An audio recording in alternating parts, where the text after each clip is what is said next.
I will now read from Likutei Etzot under the topic of knowledge, number 20. I will read the Hebrew text and then translate in English.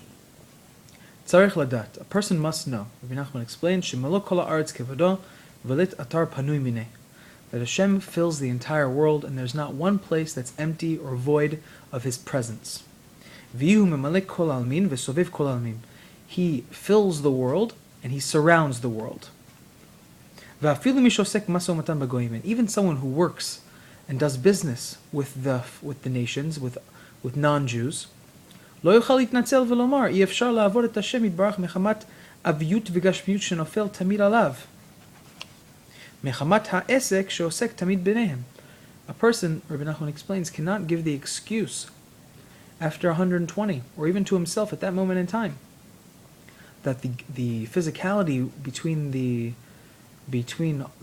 nations, between non-Jews is so thick, is so very much palpable, that I won't be able to find any bit of spirituality in their presence. A person cannot give themselves that excuse. A person has to understand that even in that sort of place, even in that thick hiddenness, Hashem Yitbarach still expects from you to try to find Him there.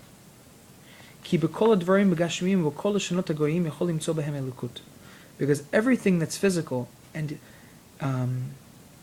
even in all the languages, all the foreign languages that the nations speak, even there's a type of godliness. Because without godliness in a certain object, the object will simply not be able to exist. Everything that comes into this world has a certain godliness that is making it exist and giving it its life force. Because without that, nothing will be able to exist. So the fact that it's very hidden, it might be. But to say that it's not there or it's impossible to find is simply not true.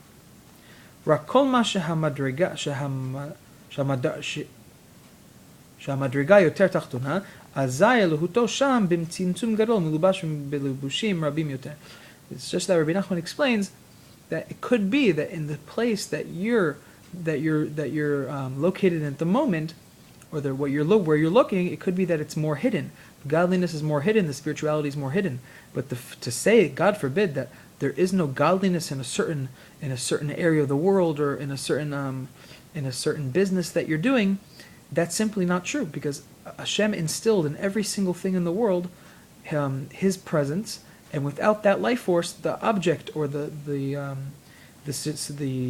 people would simply not be able to exist.